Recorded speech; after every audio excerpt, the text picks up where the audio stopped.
A few weeks after John F. Kelly was placed in charge of U.S. military affairs in Central and South America in late 2012, he went to Colombia to meet the country's defense minister, Juan Carlos Pinzón. Pinzón, a young Princeton-educated economist, brought Kelly to visit soldiers maimed by the landmines of leftist guerrillas.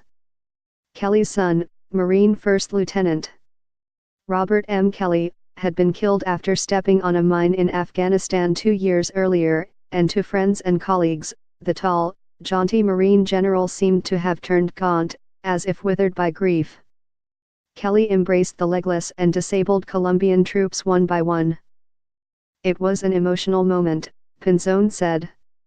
"He immediately identified with my soldiers. And after that we became very close friends." From that day until Kelly's retirement from military service in 2016, he spent more than 3 years working in Latin America as head of U.S. Southern Command, SOUTHCOM. The period was a bridge in Kelly's late career transformation from 4-star general to field marshal of the Trump White House, where as chief of staff he spends long hours battling the agents of executive disorder. Many in Washington were surprised to see Kelly emerge as an outspoken, combative member of President Trump's team. He had been widely depicted as less ideological than others in the president's orbit, and as someone stirred to White House service by patriotic duty, not politics. Those who worked alongside him in Latin America knew his worldview aligned more closely with Trump's than many may have realized. As SOUTHCOM's commander, Kelly oversaw the Guantanamo naval base and its notorious prison, and not always in the way the Obama administration wanted him to.